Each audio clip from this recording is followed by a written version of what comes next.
Meus caros, hoje venho falar-vos sobre 3 assuntos. O primeiro é relativo a esta decisão do Ministério Público de alertar o Tribunal Constitucional para o facto de, alegadamente também, na convocatória do Chega do penúltimo Congresso, porque já houve um depois disso, faltar um ponto relativo à alteração dos estatutos e à criação de novos cargos dentro do partido, nomeadamente o de secretário-geral, e com isso se pretender anular todas as decisões políticas do partido desde essa data.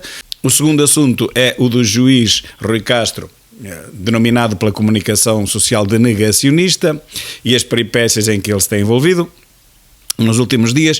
E o terceiro assunto é o acordo a que chegou a Presidente da Raríssimas com a própria instituição, que é um acordo realmente surpreendente. Ela vai ser indemnizada, como eu sempre esperei e até cheguei a dizer.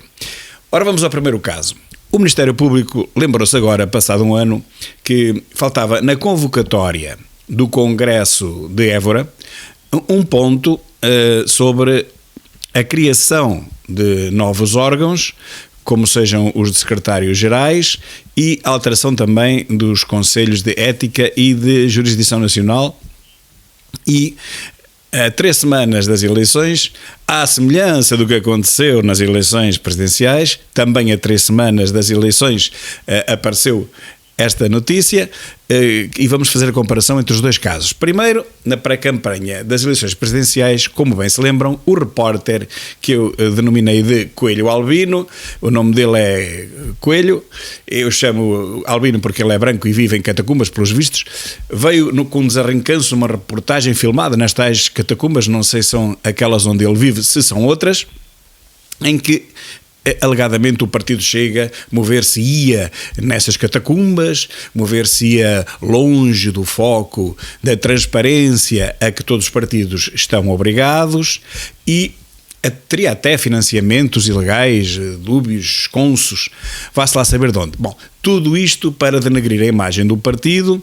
Claro que o não conseguiu fazer, as reportagens simplesmente eram ridículas, eram horríveis, factos, houve nada, apenas opiniões de 2 ou 3 entrevistados, alguns antigos membros ou militantes do partido, alguns até com cargos de alguma notoriedade dentro do partido e que entretanto foram afastados.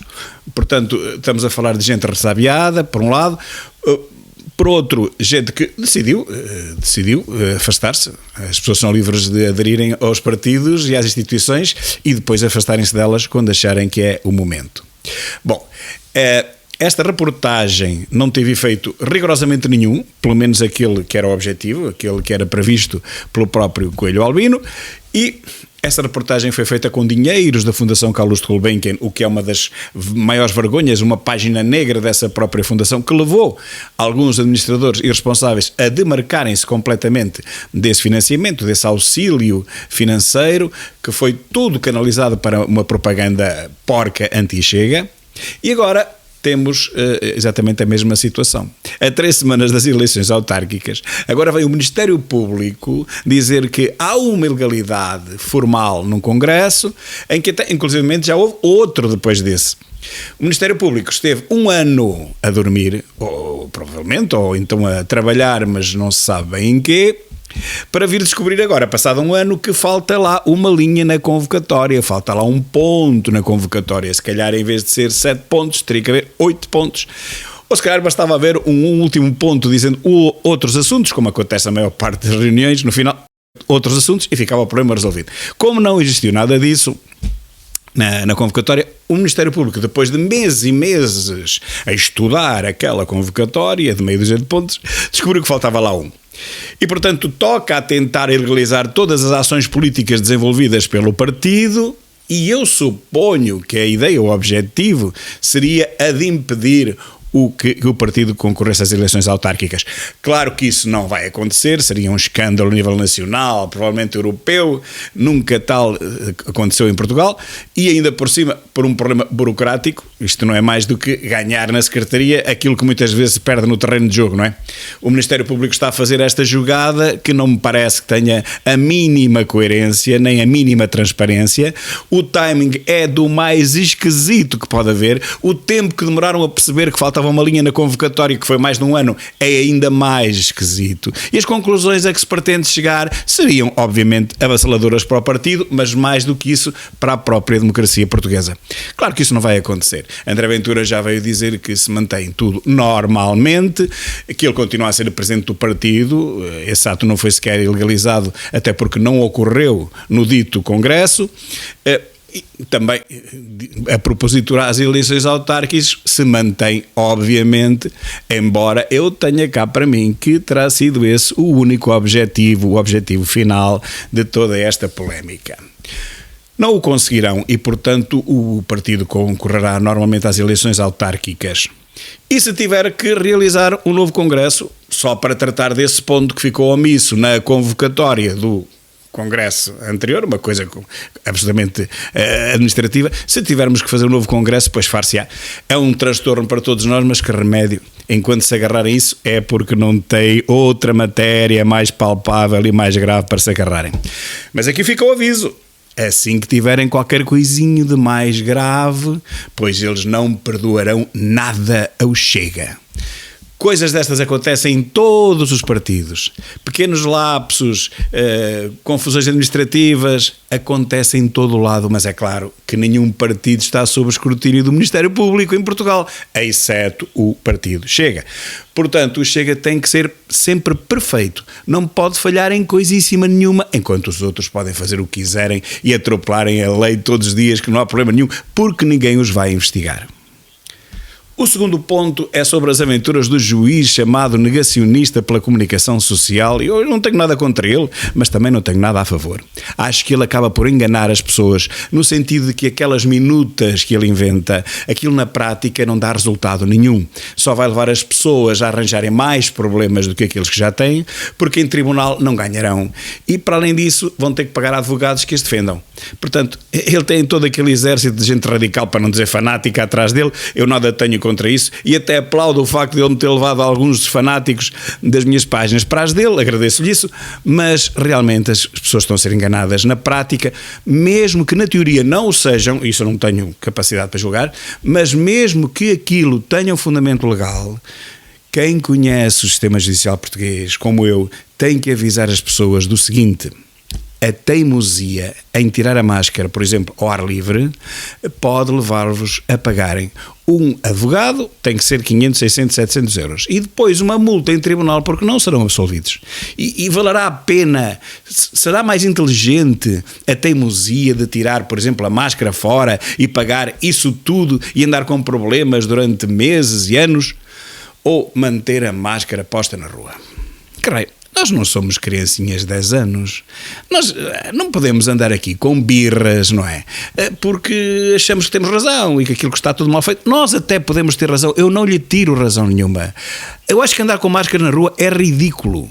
Mas a verdade é que se não usarmos e teimarmos em não a usar, enquanto ela for obrigatória, nós vamos ter problemas e vamos pagar dinheiro que se calhar nos faz falta.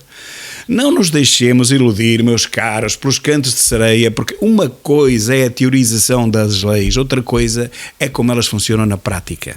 Vou-vos dar um exemplo.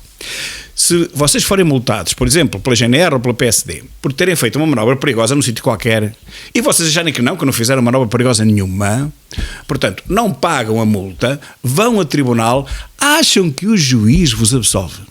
De maneira nenhuma, meus caros. Vocês até podem ter razão, mas o juiz não estava lá, não viu, e acredita nas autoridades.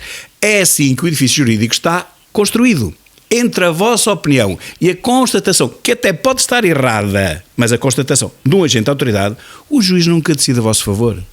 Portanto, essas minutas do juiz podem até ter algum fundamento legal, não digo que não, mas na prática são inúteis e levam-vos a andarem iludidos, a terem prejuízos, a entrarem em despesas, a ficarem com o registro criminal sujo, porque vocês não ganham de certeza absoluta em tribunal nenhum em Portugal. Quanto a este último episódio, nitidamente há ali um desequilíbrio.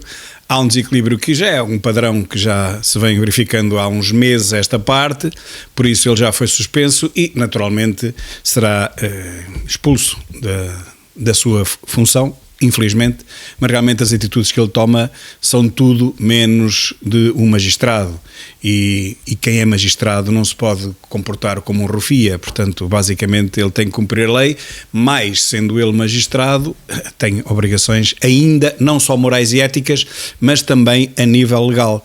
Porque, como sabemos, se um funcionário público, se um magistrado, se um polícia cometer um crime, a sentença virá agravada justamente pelas funções que ele tem e que não só não respeita, como fez justamente ao contrário. O terceiro ponto é sobre a ex-administradora de Raríssimas, Paula Brito e Costa, acho que é assim que se chama. Como se recordam, após aquela polémica que envolveu, enfim, um caso amoroso, vá lá, com um ex-secretário de Estado ou membro do governo, sei lá, a promiscuidade também entre ela e o então ministro Vieira da Silva, o pai da ministra do primeiro emprego. A senhora foi afastada da presidência da instituição, ela não queria fazê-lo, mas foi obrigada a afastar-se e agora vem pedir uma indemnização de 140 e tal mil euros, mas chegou a acordo por metade desse valor. Portanto, ela vai receber, repito, 74 mil euros das Raríssimas. Todo aquele escândalo que as pessoas ficaram indignadas, aquela promiscuidade, com o amiguismo, com a facilidade com que ela comprava e alugava carros de topo de gama, todo aquele esbanjamento de dinheiro da instituição, isso deu em zero.